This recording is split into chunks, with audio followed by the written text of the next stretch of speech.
Okay. Good morning and welcome to the Propeller Club of Northern California. It is Tuesday, February 23rd, and our guest is Lars Jensen from SeaIntelligence Consulting in Copenhagen, who is going to provide us with hopefully some guidance into our very, very complicated container and shipping situation. And Lars is with us, as well as my good friend Bo Breistrup. Both of them are in Copenhagen. Bo says he hasn't had a haircut in weeks because of the lockdown in Copenhagen, something we can all identify with. Those of us, of course, that have hair. Yeah, Carrie, that's nice. I see that. Ron, you're hiding your hair, so I don't know whether it's there or not, but okay, thank you. Okay, so without further ado, I'm going to do the introductions, and then we will go to the main event. And one thing I should tell you, for those of you who have a Howard Terminal interest, the environmental impact report is supposedly out on Friday, the 25th. And we have scheduled as our Propeller Club speaker, Mike Jacob from PMSA and Luis Quadra from Berg Davis. That will be Tuesday, March 16th. So mark that on your calendars, Tuesday, March 16th. That is going to be Howard Terminal. And Mike is going to give us our instructions about what it is that we need to do to get our voices heard there. So after that, let me start with Todd Crawshaw. Good morning, Todd.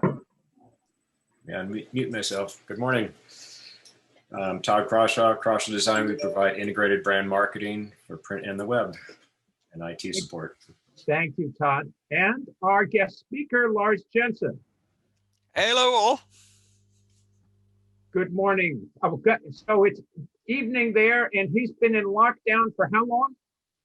Well, we've been in lockdown again since Christmas.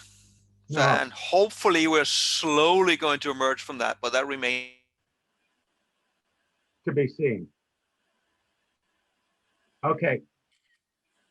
I've lost him. Can you hear him, Todd? to be seen. Very good. Thank you. Bo Breistrup. I can hear you. Can you hear me? Stas? Oh, sure. Yeah. Oh, sure, Stars. Good to see you. And introduce yourself, Bo. All right. I'm Bo Breistrup. I'm a partner and director of a small company in Copenhagen dealing with ship finance and ship transactions. We've been very interested in all the problems about the ocean transition, you know, how we get into a zero carbon shipping situation. This is something we're working with very heavily. So I think shipping is at a very exciting time these months and years. Very good. Bo, welcome and thank you. Ed Kearney, how is your dental situation? Oh, my dental situation is excellent. Stas. Yourself, Ed. I'm Ed Carney from Boundary Laid Technologies. We're building zero emissions, high performing ships to decarbonize air freight as well as ferries. Very good. Thank you, Ed. Darren, introduce yourself. Hi, spinning a few plates. We're trying to get a couple guys to join us here. Darren Shems with Storm Geo. So still a senior route analyst, but the new feather in the cap is internal audit leader as of 2020. So. Oh, congratulations. But thank you. So. Do you get paid more money? No comment. I always get paid enough money though, so it doesn't matter. All right. Tony Petronio. Good morning, sir. Morning, everybody. Tony Petronio, Storm Geo, and also Darren's boss. So I guess that question was more directed at me. But yeah, good to see everybody, and hope all is well as best it can be during this time. Well, thank you very much, Tony and Darren. And Storm Geo, thank you very much for your longtime support of the Propeller Club. We really appreciate this. And we need to get you guys to do a presentation and tell us what you're up to. So we need to double back, maybe do a Zoom call next week and talk about when we could schedule you guys in, okay? Sounds great. Okay, thank you. Thomas Kirby, good morning, sir. Hey, good afternoon. Good morning to most of you. Tom Kirby, Brotherhood of Maintenance of Way, Teamster Rail from Muncie, Indiana. Very good. Thank you, Thomas. Kim Arrive, good morning. Good morning, Kim Araby, retired Pacific Maritime Association, San Francisco Director of Training. Now I'm just retired. Very good, Kim. And Kerry Dahl, sir, good morning. Good morning, afternoon, evening all. Kerry Dahl, Director of Organizing for the Brotherhood of Maintenance of Way, the rail division of the Teamsters. Very good. Thank you, Kerry, and thank you for coming. Ron Brown, good morning, sir. Good morning, everyone. Ron Brown with the Port of Oakland with the Maritime Marketing Team and on the Propeller Club board. Ron, what's the situation this morning with ships at anchor? That would be a very long conversation, Stas. we have a few. I can't remember the exact number right now, but it's working its way down. I was in a long conversation yesterday with a few folks. There is a light at the end of this tunnel, guys. Yes, there is. Okay, Susan, you're next to have that conversation. So, Susan Ransom, what's the situation over at OICT? Well, we do have ships out at anchor. We're working them obviously as fast as we can. For us, probably the number one issue we have is, and I'm the client relations manager here for anybody that doesn't know me. Yeah, you know, for us, it comes down to the availability of labor to work the ship. So that's what we're dealing with right now. But there is a light at the end of the tunnel, and you know, we're working 7 days a week on the ships and doing them as fast as we can. Susan, you also have one of your berths is occupied with crane construction. That is correct. We have our new large cranes that are here. So we are down one berth, but you know, a lot of people ask about that, but we're not getting the gangs for ships at 4 berths in lieu of 5. So, you know, really the one berth shortage really has nothing to do with the backlog that's out on the water right now. It has to do with getting gangs to work the vessels. All right. Susan, thank you very much. Anita Yao, good morning. Good morning, Anita Yao from Port of San Francisco Maritime Division, the Wolfinger, and I'm also one of the board member. Thank you, Anita. Thank you. Mr. Bill Nixon, good morning, sir. You have to unmute yourself, Bill. Yes, good morning, Bill Nixon with Transmarine Navigation. So don't do the containers, but we do a lot of that bulk pet coke and sulfur stuff, you know. Okay, very good. And thank you very much, Bill. Bryce Leon, good morning, sir. Good morning. I'm Bryce Leon with... Bryce, I didn't hear you. Can you come back again? No, 1 sec. Sorry about that. Let me see if I could... You guys hear me now? Yeah, can hear you now. Perfect. I'm Bryce Leon with PCC Logistics. We're a warehousing and training company here in the West Coast. As far as your question earlier, is vessels at anchor down here in LA. Last I heard was around 61, and we'll see what happens. Hopefully, they can get those in and out soon. Very good. Well, we'll keep our fingers crossed. All we can do right now. Hope for the best. Okay. Thank you, Bryce. Alice Heron. Good morning, Alice. Good morning, Alice Heron, Golden State Renewable Energy, and I am also a member of the board of the Propeller Club. Thank you, Alice. Dan Edelston, good morning, sir. Good morning and hi, everybody. Dan Edelston, Files Maritime Company. And Dan, if you have a speaker for Maritime Day on May 21st, would you get back to me? I sure will. Okay, thank you. Andrew Huang, good morning, sir. Good morning, Andrew Huang, Manager of Business Development and International Marketing with the Port of Oakland. Thank you, Andrew. Evie Wong, good morning, Evie. You've gotten to the Wongs. Okay. Apparently so. I have a whole slew of like two Wongs don't make a right. Okay, never mind. Oh, no, heard that one. Oh, grew up in the Midwest. It's corny. Anyway, Evie Huang. I am with Elbow Wheels Up and a current president of Customs Brokers Forwarders Association of Northern California and a proud member of Propeller Club. Thank you, Stas. Thank you. And you had a state of the port a couple of weeks ago. We did. Yeah, we had Coast Guard, Peter Friedman, and our new area port director for CBP, San Francisco. So interesting discussions. Thank you very much, Evie. George, I don't see your last name there. You want to introduce yourself? Yes, George Laureate, American Journal of Transportation. And you look familiar. Are you my boss? That's right. Oh my goodness. I thought I recognized you from someplace. Well, it's a long fly to get there, but yeah. Okay. George Laureate is the editor-in-chief of the American Journal of Transportation, and I have worked on and off for George for over 20 years. This is getting to be a long time there, George. And how are things in Massachusetts? Not too bad. We're having the everybody's suffering from the COVID, and we're still that is still a big deal here, especially where I live. So okay. It's impacting everything. So George wants you all to know that this month is a free subscription month at the American Journal of Transportation. And anybody who's interested, please email me and I will forward that subscription on to Mr. Laureate.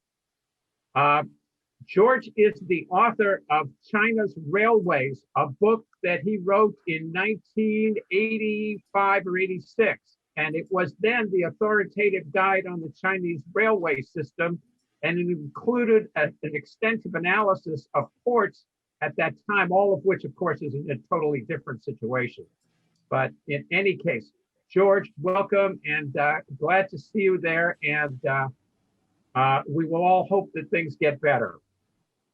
Now, Joseph Zepko, good morning, sir. Good morning. How are you? Joe Zepko with GSC Logistics, drayage company in the Port of Oakland and PNW as well. I'm Vice President of Sales and Marketing. Thank you. Thank you. Kevin Jones. Hey, good morning, Stas. Kevin Jones, Port of Oakland, International Marketing and Business Development. Thanks. Thank you. Lauren, you want to introduce yourself? Hi, it's Lauren Kim. I'm with Messon Logistics. I'm in the PO Management Supply Chain Department. I'm here to see if any good insight can be received today. Our customers are struggling because of the port situation. So yeah, thank you for great webinar. Okay, the answer to any question that you have about problems at the port should be directed to Ron Brown. And I'm happy to provide his email and home phone number in case you have any issues that need resolution. I'll accept him. I'll take all comers. All right. Warren, that's the guy there. That's the guy you want to talk to. Now, the guy on the ground is Mr. Scott Taylor. And good morning, Mr. Taylor. Hey, Stas, how are you? Sorry I got in late here, but I wouldn't want to miss it for the world. Nice to see everybody. Scott Taylor, GSC Logistics in Oakland and the PNW. And Mr. Taylor, I understand you have a new president. We sure do. Dave Arsenault, he's working hard and fitting in just great. We're really excited that he's on board. Very good. Thank you very much, Scott. Laura Covery. Good morning, Laura. Good morning. Hi, Laura Covery. I have a consulting company, Environmental Maritime Services, and I teach supply chain management at UCLA Extension and Cal State Long Beach. And I also teach STCW courses and an AB class at an apprenticeship program in San Pedro. Very good. Laura, thank you very much. Now, I have a Michael somebody. I can't tell who that is. There's no last name. Michael D? Yes, hello there. My name is Michael DiDomizio. I'm a route analyst at Storm Geo, invited by Darren. So this is a first for me. So I'm interested to learn some new things and glad to meet a lot of new faces. Okay, thank you very much, Michael. Okay, Todd, have I gotten everybody? I'm not sure. Your list is probably different than mine on the participants, but I'm trying to keep track. Okay, I hope I have. So let me go ahead. I'm looking down. Mike Chapman here. I'm sorry? Mike Chapman here. Mike, good morning. How are you? Good morning. I think I finally figured out this after buying a lot of microphones, how to do this. Okay. I'm with the Women's Propeller Club, Port of the Golden Gate. We support our marine services and merchants through California Maritime scholarships. Our Red Oak Victory, I give to them personally as well as through the club, and then Jeremiah O'Brien. Very good. And I sent you my dues, right? Yes, you did. I'm going to process them hopefully this week or next week. Okay, Mike, thank you very much for joining us. If as anybody else I've missed? Okay. Without further ado, I am going to introduce our guest, Lars Jensen, founded SeaIntelligence Consulting. Lars has 19 years of experience from inside the container shipping industry, he's been director and driving in market intelligence and analysis for Maersk Line, Maersk Logistics, and the Container Ship Company. Additionally, Lars has been for 2 years the CEO of the purely online container carrier U-Ship, as well as in charge of developing e-commerce strategy at Maersk Line. And I said this last year, and I'll say it again. Lars really, when I go to the Trans-Pacific Maritime Conference, if I interview Lars, I've basically got my job done. Then I can go and kick back. And Lars, I really appreciate, we've had a few conversations actually leading up to this. We have a very complicated situation here. Poor Ron Brown is sitting there taking all of these questions from people about when things are going to get better. And Lars, let me introduce you and let you tell us how where the light at the end of the tunnel is. Yeah. Thanks a lot. I'm not necessarily sure I'm going to leave you with the impression that there's only light at the end of the tunnel. At least you'll be wondering whether it's the oncoming train or not. Sorry, I would like to bring more happy news, but let me tell you what. I got a few slides I want to take you through. It's going to be a little bit of a whirlwind through them because I definitely do want to leave time for questions and conversation. So let me jump straight into it and give you at least my perspective of why are we in this mess and what will it take to clean up this mess, and hopefully when is this going to happen. As I'm sure everybody is aware, the origin of this mess is the pandemic and what unfolded in 2020.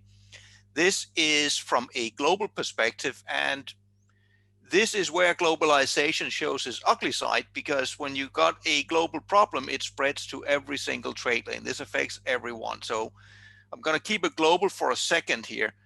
We saw a massive drop in April and May. This was the kind of depth we also saw during the financial crisis. Then we saw an astonishing comeback. Now, if you look at this from a US perspective, which I know you do, you will say, come on, 5-8% growth, that's not much. Sure, you guys were seeing something like 30% growth on the Trans-Pacific. That is even more extreme. But from a global perspective, this in itself is extreme. This is the growth rate seen month by month over the past decade. Both the dip, the depth of the dip, and the speed of the recovery we saw in 2020 is far outside the realm of what we have seen in more than a decade.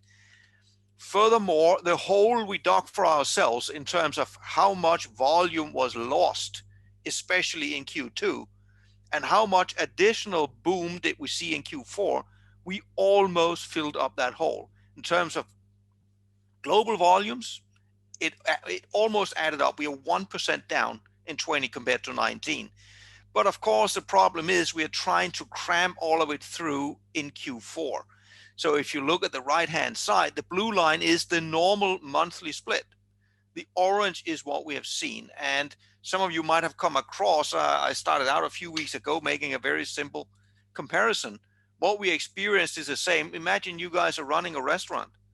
Health authorities have now told you, you are not allowed to have the lunch serving. Now all your lunch guests are showing up for dinner together with your normal dinner guests. That is going to create a problem because you will not be able to serve all of them at the same time without problems. That is exactly what hit container shipping towards the end of the year. The root cause seen from a US perspective is very simple. People cannot spend money on services, so they sit at home and buy stuff online. That fills up all the containers. It is that simple. The reason I'm showing this one is this is also a harbinger of why 2021 is going to be phenomenally unstable and very unpredictable. So this is a time series since 1959 in terms of how much the US consumers change in behavior between what they spend on services versus on goods. The largest change before 2020 was actually the financial crisis, and it was a short blip. The huge spike on the right-hand side is the amount of spending that was shifted away from services and onto goods. This is on a scale far beyond normal. And in the very literal sense of the word, I mean, containerization started in 1956 with Malcolm McLean's first sailing. So the change you have seen in US consumer behavior in 2020 is something we have never seen in the lifespan of container shipping at all. So that we're having trouble, I can understand that, but nobody should be under the illusion that we will see a smooth ride back to normal. The consequence, if you look here, in this case on the Pacific, as we all know, first a raft of blank sailings when the pandemic hit, first when China shut down, then when the rest of the world shut down, supplanted from late summer with the actual introduction of more and more capacity. Towards the end of the year, it was not uncommon on the Pacific to see 20 to 30% additional capacity to cater for that additional demand. That causes basically constipation in the entire supply chain system. As if this was not problems enough, we have the equipment problem. And even though you're in the US, Europe is important also for the Trans-Pacific. Europe is the part where there is the longest time lag in terms of empty equipment repositioning. So forget that you're in US for a second, think about Asia, Europe. Conceptually, this happens. Let's just call it week number 1 for sake of argument. Demand slowed down because of the pandemic. So the carriers blanked sailings in week number 2, which means in week number 6, they did not arrive in Europe. So they were not in Europe in week 7 to pick up empty containers. So in week 13, they did not arrive back in Asia because they were blank to start with. So in week 14, we are not replenishing the depots with empty containers. Now, here's the rub. This is why Asia-Europe matters to the US. In that time span of 3.5 months, we went from in the beginning, where the entire world was in lockdown, when you were getting towards that week 14, the boom in US had already begun. So all the US importers, they were placing bookings like there was no tomorrow. So all the empty containers are being drawn out of the depots in China. And because of this, the depots are not being replenished fast enough. So we run into the problem towards Q4, then there becomes a shortage of empty containers all the way out in Asia because of these enormous time lag effects. It is a train wreck in slow motion. It was entirely predictable. So this congestion actually becomes even worse now, because first we had the shortage of vessel capacity from the blank sailings. The carriers then reinstituted sailings, all well and fine. Then we get the shortage of equipment stuck in the wrong places. So the carriers try desperately to do that. One of the ways to fix the equipment problem is to basically tell the US exporters, sorry, we're not going to take your cargo. We're going to ship the empty containers back to Asia because the US importers need them over there. which, as you probably know, led to the FMC investigating whether the carriers are even allowed to do this. But it gets worse, because the first two stages, vessels and equipment, this played out exactly the same way as we saw in 2010, coming back from the financial crisis. It was the same. But here's where this time around it gets even worse, because now we get the port congestion on top. Under normal circumstances, this problem with equipment should have been resolved right around now, February. Because if you look at the time it takes to reposition and get equipment in, that's about 3 months. If you look at the time it took to fix the problem, that was the same in 2010, it was about 3 months. So why is it not fixed now? It's the port congestion problem. The port congestion problem effectively removes a huge amount, not only of vessel capacity, but it also removes a pool of containers that are sitting on container vessels off the coast. And here it becomes even worse, because remember what I said before, one of the trade-offs, or rather decisions the carrier have to make, who do I favor? Do I favor a US exporter and give him the container, and thereby it takes longer before the empty problem is resolved in China? Or do I say no to the US exporter to get the empty out to China? Which one do I choose? Now with the port congestion, this becomes even more tricky, because finally, after a week, my big container vessel is now getting into berth. So obviously I'm going to discharge all the full containers. That's the easy part. Now I have a choice. Do I now load the vessel up, ideally with bunches and bunches of empty containers to resolve the equipment problem? That would be nice. But if I do that, that also means I'm now tying up that berth for an extended period of time loading empties, thereby preventing all the container lines that are lying in line to come in and discharge the full containers. So what do I now prioritize? There is no correct answer. It's a prioritization. You can choose one or you can choose the other. You cannot do both. So this is one of those issues where at every single node of the supply chain right now, we have a shortage problem. And every time one of these nodes gets worse, and right now it's the ports, it spreads to the other ones, because now the shortage in ports are making the shortage in empty containers worse, and is making a shortage in vessels worse. There is no quick and easy fix around this. This is also why we have now seen the largest spike in spot rates we have ever seen. Now, unlike the US consumers, where there actually was credible data all the way back to the 1950s, I've not been able to find that for container spot rates, but at least for the last 30 years, we have not seen spot rates where they are now. This is far beyond anything we have seen before. And this is again where globalization plays in.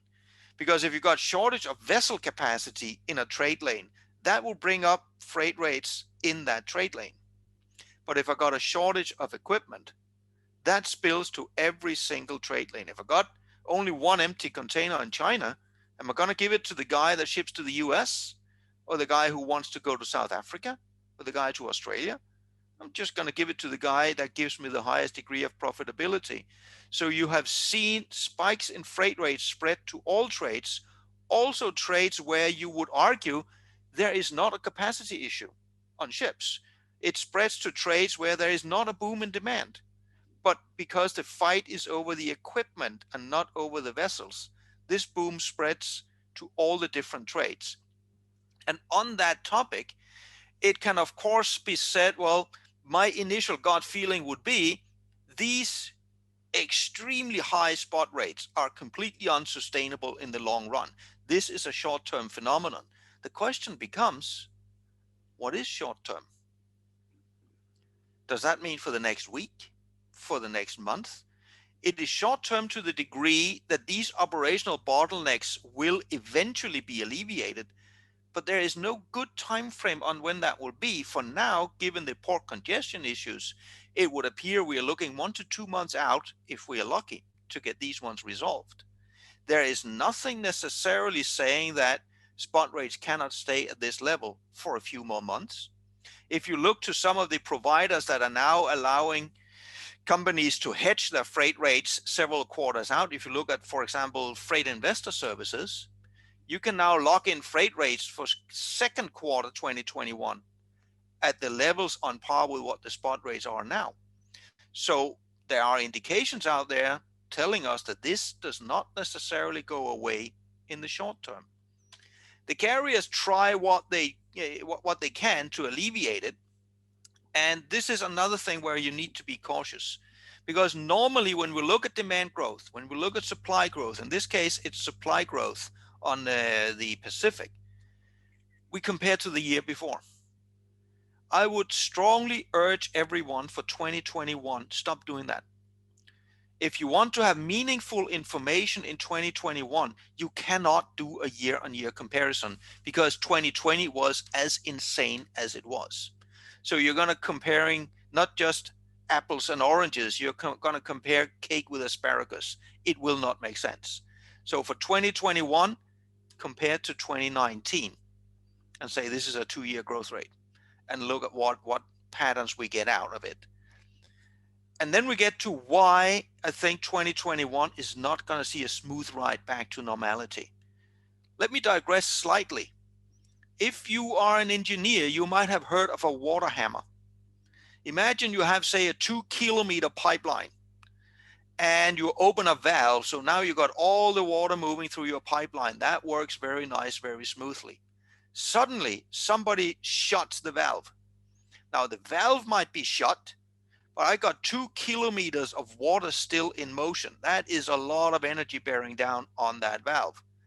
Unless I design this extremely well, my valve is going to break or my pipe is going to break. That's called a water hammer. Why am I mentioning this? I am mentioning this because the pressure wave you see inside that pipe reminds me of what we are likely to see on the demand side, on the Trans-Pacific and on most other trades. The first dip you see here, this is conceptually, that is when we shut down demand last year when the pandemic hit.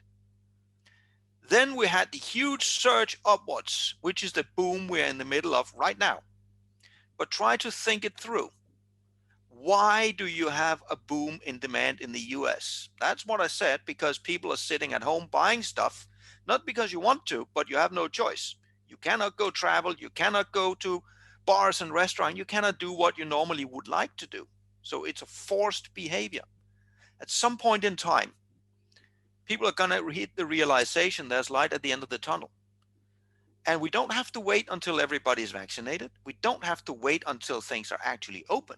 We just need to get to the point where a consumer says, now I believe it can open. Then people will start shifting part of their spending back onto services. People will buy cruises for departure in, say, 6-12 months. They will start to arrange parties again. They will shift some of their spending away from goods. When they do, and they might not stop buying goods, but demand will go down. And if most consumers reach that realization at the same point, if you are an importer, what you will see is a sudden drop in demand for your goods. When that happens, you're going to have 2 months of inventory still coming into the US. And you're going to panic and say, oh, hang on a second, now demand stops. So the first thing that's going to happen is the importers will rapidly turn down their purchasing orders in Asia. So the factories will stop and demand will drop for the container lines. Not for a long period, but for a temporary period until the importers are happy that they have rebalanced their portfolio and their inventories. But for that brief period, we can easily in 2021 suddenly see this boom in demand go to negative. And once we are then through that period, then we can gradually come back to normal. So that's why I expect you're going to see a similar phenomenon as the water hammer on demand. It'll be swift, it'll be down, it will be back up. But the exact timing of this and whether it'll be more or less rapid is entirely unknown. We are literally in uncharted territory, not only from the perspective of container shipping, but from a macroeconomic perspective. We have never seen such a huge forced change in consumer behavior this side of World War II. We just haven't. So predicting exactly when the consumers will change their minds, how quickly they will do it, is not possible. Now, I'm not going to harp on very much about the port congestion. You are basically looking out your windows much better than I am in terms of seeing what is happening. Sure, you're not looking at the LALB as I have here, but you can look out your own windows and see a dozen vessels or so waiting there. You got a pile of vessels outside of Savannah. This is not a unique problem centered around just one port. This is congestion fed by this spike in demand in combination with the pandemic reducing the efficiency of the ports, which again brings in an element that we can't quite control. So where we are right now in February is, as I mentioned, the equipment shortage has not been resolved. That's going to take at least 1 or 2 months more.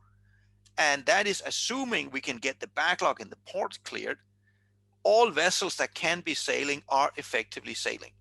The ones you can lay your hands on are extremely small. And just to illustrate how weird the market is, you now have had over the last 2 months, multiple different freight forwarders who have chartered vessels of their own going directly from Asia to North Europe. And mind you, this is a market where normally you need a 20,000 TEU vessel to be competitive. These guys have chartered vessels down to 600 TEU. A 600 TEU vessel going direct from China to North Europe, made for a competitive argument in the current environment.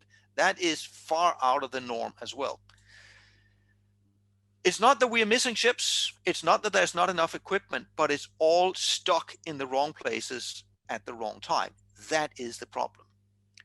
If we then say, fine, we get the water hammer effect, 2021 continues to be a mess, and eventually by the end of the year, we revert to normality. You need to keep another thing in mind. If you forget the pandemic for a second, there is cyclicality in the industry, and the carriers basically a decade ago dug themselves into a very, very deep hole. They created massive overcapacity. When we hit the financial crisis, the order book was about 50% of the existing fleet. And it's basically taken them a decade gradually, slowly, to absorb this amount of overcapacity. We are basically there. I made an analysis, that's now 3 years ago, that basically haven't changed, that by 2021, we got to the point where most of this capacity had actually been absorbed. So we are, from a structural perspective, heading into an upcycle. At least that's the way you look at it if you are a carrier. Normally, at this point of time in the cycle, you would see the carriers ordering large amounts of new vessels. And ordering large amounts of new vessels would usually also mean that puts an end date on that upcycle a couple of years down the line. We are not seeing that. What we're seeing now is carriers are ordering some vessels, but not very many. That you have a Hapag-Lloyd ordering 6 ultra-large vessels, that does not signal expansion. That's just augmentation of the fleet profile they already have. Double O ordering 6 large ones, not a large expansion. The only one that orders a reasonable amount of ships is Evergreen. They order about 20, 25 or so. But in the greater scheme of things, the orders we have seen come in over the last 3 months are tiny. We are not seeing a huge ordering spree. So for now, we are continuing into this upcycle. Why are the carriers not ordering all the ships they used to? Of course, they could choose to do so tomorrow, but they appear not to want to. Multiple reasons. First of all, why would you want to grow rapidly? In the old days, the wisdom was you need to grow as a carrier to get scale advantage. And that was true. But all of the global carriers, they have scale advantage now. If you take any of the big carriers, take a Maersk, an MSC, a CMA, say, well, what would happen if they were 10% larger? Virtually nothing. It would not change their economics. Well, it would make their economics 10% larger, but there would not really be any additional scale advantage associated with it. There is no incentive for them to grow aggressively by buying more ships. There's much more incentive in it for them to find out how can we be more profitable with the vessels we actually do have. Second thing is there's a new wild card on the table. The carriers have, I was about to say grudgingly, more grudgingly for some than others, realized that the IMO 2050 emission rules are to be taken serious. which means by 2050, they have realized they need a carbon neutral fleet. They have also realized they don't have the technology to build those ships today, that it doesn't exist. The closest thing you can come is Maersk's latest statement of building a carbon neutral ship in 2023, which is a relatively small 2,000 TEU feeder ship. That's about as large as you can get with existing technology. But this is part of the reason why it becomes a lot more hazardous to order a huge portfolio of ships. If I was to go out now and order 14,000 TEU ships, there is a risk. There is a risk that in 10 years, somebody can actually build those ships carbon neutral. So instead of a 25-year lifespan of those vessels, that lifespan might only be 10 or 15. That will kill the economics. It's not a guarantee. It might be we will never get the technology, then I should go ahead and order them. But it means the risk of investing in a large fleet is increased substantially compared to where we usually are. And that causes the carriers to be hesitant. So for now, when we get out of the pandemic, we're not getting back to the situation we had in 2019. We're getting back to a structural situation where we are gradually going up an upcycle, ships progressively getting more filled, more market power in the hands of the carriers and not of the shippers. So to try to sum all of this up, so I don't take all the time, so we have time for questions. 2021, expected to be every bit as volatile and unpredictable as 2020. The current bottleneck problems may be alleviated in the next month or two, but only if we can get down the path of slowly and gradually alleviating the bottleneck effects in the ports, only if we get a little bit of breathing space after Chinese New Year, which, by the way, right now seems is not happening. The usual breathing space we could get to clean up is not there. So already that presents a problem. And as I mentioned, the water hammer effect. Imagine one of these rapid cycles with downturns. Once we get that, you should also be expecting the carriers to follow that one up swiftly with more blank sailings. Now, if you get a demand downturn and we still have congestion, no, there won't be blank sailings, just like the carriers initially didn't want to blank sailings after Chinese New Year. But the moment those bottlenecks are alleviated, the norm is if demand drops, carriers will blank sailings. Maybe a slight added one to that. Why are the carriers blanking sailings now? Easy. They have absolutely no choice because the vessels they need for those sailings, those are the vessels that are stuck in queues outside ports. So blank sailings you see right now, a purely operational necessity because they don't have the ships to sail. So the advice I usually give and have been given for months, any supply chain stakeholder looking at 2021, there has to be one priority above everything else. That is resilience. If you are approaching 2021, especially as a shipper from the perspective, I want to get costs down, you're not going to necessarily be able to move your cargo. If you're going to approach this from the perspective, I want just-in-time logistics, you're going to be extremely disappointed because that's not going to happen. Resilience is the name of the game, given the unpredictability that we have in the market. So on that I was about to say cheery note, but clearly it was not all that cheery. Let's head back and take questions, discussions. Lars, yeah, this is an interesting brew you mixed for us this morning. So let's start. I mean, most people are trying to get a handle on when the congestion is likely to slow down. And we heard originally after March, and now we're hearing later. So let's just do a couple of simple answers. What's your prediction about when we're going to see a slowdown in congestion at the ports?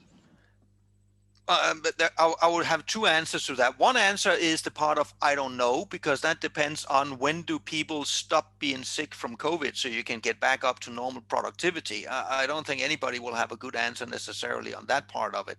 The second part is just the mechanics of it.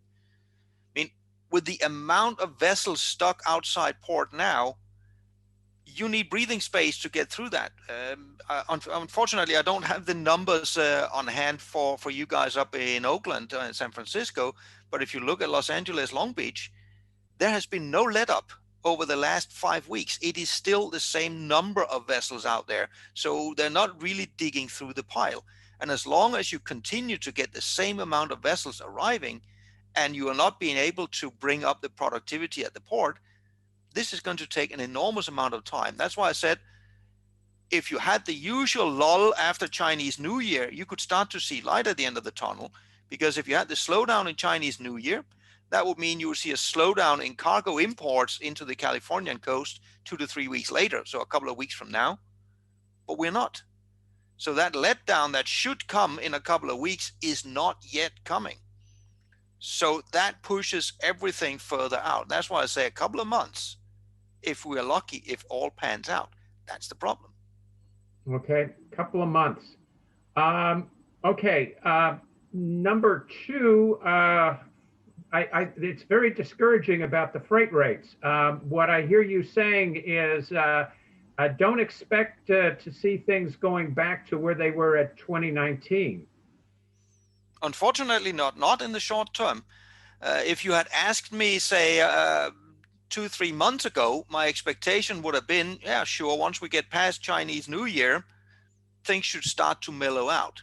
But this is where everything goes off the rails, because the port congestion have changed everything, and that there is no let up after Chinese New Year exacerbates it. So as long as you're not alleviating the bottleneck problems, you're not really removing the pressure.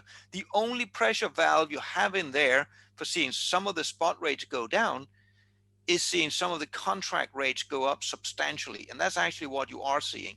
You are having shippers right now that have no choice, because they have contracts with the old rates from last year where they are unable to move very much cargo on those actual contracts, even if they want to pay for the equipment surcharge. So what the carriers obviously are trying to do is renegotiate contracts. That will bring up contract rates more than double them. That's what we're seeing.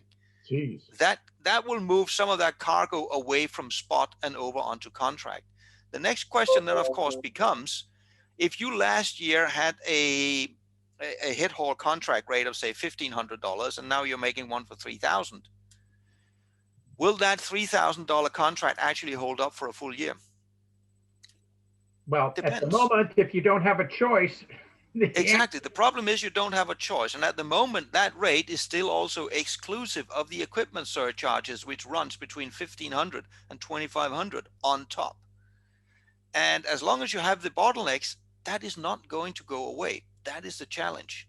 I was trying to do a little bit of modeling here over the weekend as well to see, well, are there any mathematical arguments in terms of why the rate should go down? It might have been, I mean, at least we have 12 years of data and say, well, usually if you see price spikes, sure, we haven't seen that as large as this, but if you see price spikes in the past, surely they must be fairly short-lived.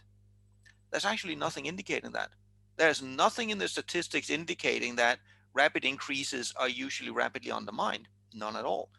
And here's the part kicker of it.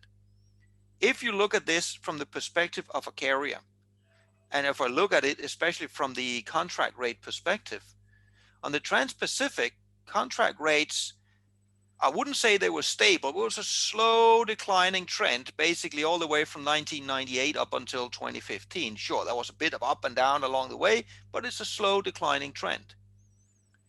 2016, there was a huge level shift downwards. This is the year where the markets basically crashed for the carriers. And that put them in a very poor situation for negotiating contracts in 2016. But since then, the carriers have been unable to reverse that level shift. And the thinking, for at least from my perspective here, is if you in a very long period from 98 to 2015 more or less follows a trend, yeah, with variations, but follows a trend, that also indicates where should the carriers be in terms of their revenues. And if you suddenly have a level shift downwards, we can also calculate sort of how much are they now out of pocket compared to that line. If you look at that one and say, well, where did the contract rates go to right now on the Trans-Pacific, which is basically double up? And how much time should the contract rates stay up there until the carriers have recouped the losses they suffered since 2016? Jeez. If you ask that question, You get the answer 110 weeks. Uh-oh. Okay. So with the contract rates now being negotiated, it would take the carriers 110 weeks to recoup what they lost in 2016. That, of course, does not necessarily mean the carriers will be successful in doing that. But it does indicate that if you think this is short-lived and rates will come back, especially the contract rates, to where we were pre-pandemic, that's not going to happen. Okay. Susan, you had a comment. You want to go ahead? One of the comments I made is that, thank you, Lars. I'm loving this information. I wish there was a lot more people. There is a lot of people on this call, but you've really given some insight to what's happening globally. People have to understand that Long Beach, I want to say, had maybe 43 ships at anchor. Well, all those ships are funneling into Oakland to 3 terminals. And, you know, so you've got 13 terminals in Long Beach, you've got 3 international terminals in Oakland, with SSA doing about 70% of the business. So yes, we have 12 ships sitting out there right now. You couple that with labor in Oakland is down 10%. So where it's 10% in Long Beach, it equates to about 700 longshoremen not taking jobs to work the 43 ships that are out there. 10% in Oakland is about 100, and correct me if I'm wrong, Lars, but 10% in Oakland is about 100 longshoremen not taking jobs in Oakland. So that 100 coupled with a 22-hour shift stop that they have in their contracts, they can only work so many shifts a month. So that is what's causing largely the backup of the vessels not being worked in Oakland. So again, and it is COVID related. And, you know, people have to remember we are in a pandemic. Hopefully that will end. Hopefully everyone will get vaccinated. I know they're doing temperature checks in Long Beach. So, you know, once COVID gets under control, we should start to see some of this thin out. But thank you for the information, because it really helps everybody on the call to understand that it's not just that we're not working the ships and that we're flipping ERDs around every day. It really is COVID related, getting the longshoremen back to work or adding to the longshoremen, you know, our availability. Yeah, maybe just to add on that, and I didn't talk about it here because then we get slightly out of my usual area of expertise, but it seems to me that the problem of labor shortage and the equipment shortage is not just confined to the carriers and the ports. It also goes to the chassis, it goes to the trucks, it goes to labor in the warehouses, in the transload facilities. It is every single node along the chain. Okay, thank you. Ron Brown, you've got a question. Yes, I do. And Lars, as usual, outstanding presentation. Somewhat scary, but it's always good to have the facts. Thanks. This is a question, and I'm going to take a little advantage of our friendship and your knowledge, because of the last several weeks, I've been party to some conversations about whether the U.S. needs to re-enter the container ship business. And I know the Jones Act has a strong requirement, but there is a strong push, and some of our congressional leaders are actually leading that discussion as to the competitiveness that the U.S. found itself in the fourth quarter. A lot of our exporters were complaining to their regulators about not having access to equipment and you know, their bookings getting canceled and things like that. So what are your thoughts about a new carrier, the U.S. essentially promoting a carrier to help promote the U.S. trade interests? Let me be somewhat diplomatic and say if somebody decides to do that, I want some of what they are drinking because it must be hallucinogenic. It makes absolutely no sense whatsoever, not from a commercial perspective. If you look at it from the perspective that you want the government to run a state-sponsored carrier and basically subsidize, and of course you can do that. There are other countries doing that. Notably, that is partially what China is doing with Costco, for example. But then we are far beyond the realm of having a commercial venture. Okay, but interesting concept, because if the one of the issues that Ron is alluding to is many of our agricultural exporters cannot find capacity. And I am sure that No, many, I totally get that, and with the risk here of seriously alienating U.S. exporters, my view on this one is to some degree simplistic and not very helpful. The start point is there were not any more containers moved in 2020 than in 2019. Actually, we moved slightly less. And we did not have a problem with capacity, neither vessels nor equipment in 2019. The only reason we had the problem in 2020 is because everything was jam-packed way into Q4, and we had all the blank sailings early on. That's why I made the comparison with the restaurant suddenly being shut for lunch, but not for dinner. You cannot make everybody happy in that situation. If you now try to create a solution, a structural solution to an issue that is not structural, but is purely tactical, you're going to end up with one thing, and one thing for sure, that is just a distorted market. Think back to 2010. In 2010, where you had partly the same problem, though not with the port congestion, but you had a shortage of equipment, that caused everybody to also build new containers like there was no tomorrow. You can go back and look at all the press clippings, especially from mid 2010, chock-a-block full of so-called analysis that, wow, the world didn't order enough containers. We need to build a lot of containers. Again, ignoring the fact that there was actually plenty just before the financial crisis. You're going to see the same thing now. You're building empty containers like there's no tomorrow, and 6 months from now, you're going to see a massive surplus of empty containers. The problem is not capacity, it's the location. Okay. And that's not going to be solved by starting a new carrier. Okay, very good.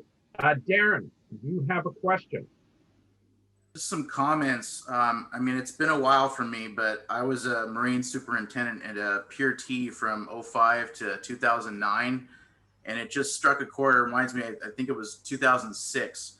And it just got me thinking about from a means of production boosting and just getting things moved. Back then, I remember, I mean, you could drive for miles, local cargo that you had nowhere to go. You had reefer containers that couldn't get plugged in because regular chassis were sitting in those spots. You would order double the UTRs per crane, dumping stuff out 2 miles away at the rail yard, dumping stuff right on the High Line. It was, discharge was everything. But even still, I don't know if they're still doing this now or if they're flowing all empty cargo.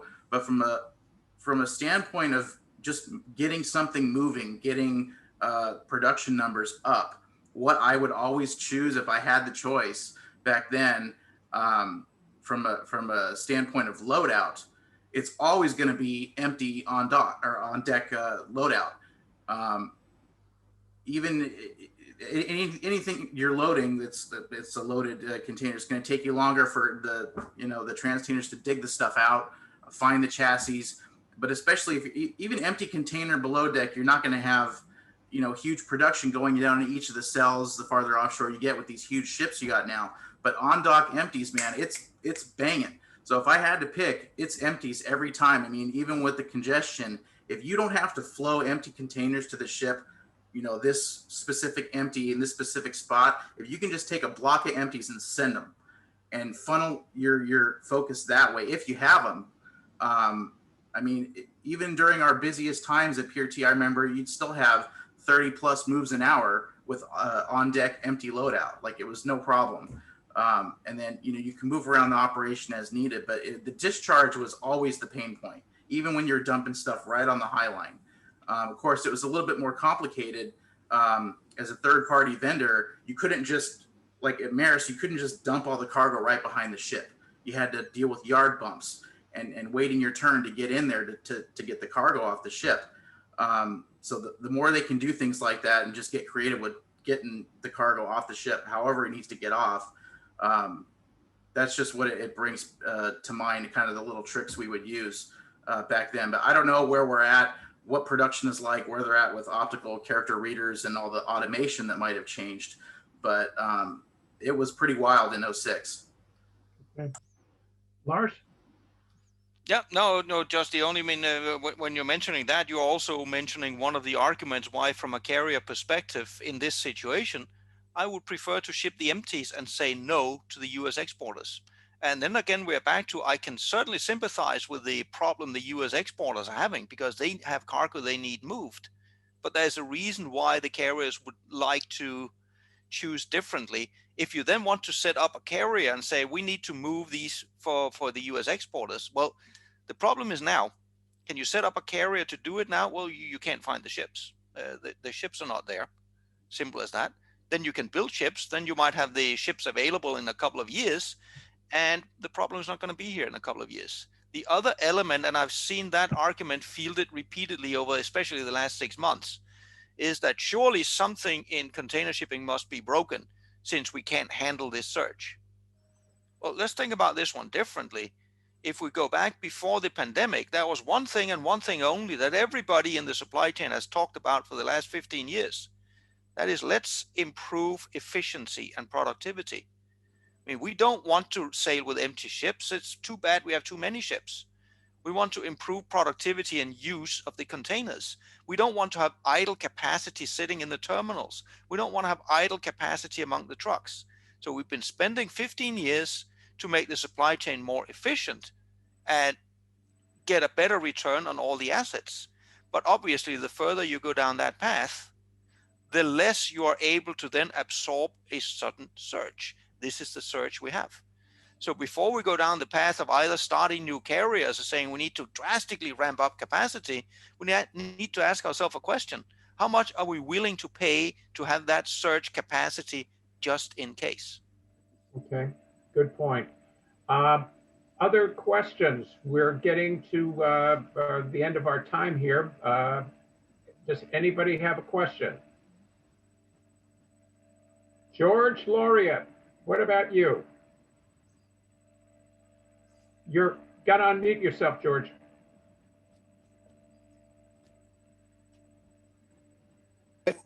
Can you hear me now? Yeah. Yes.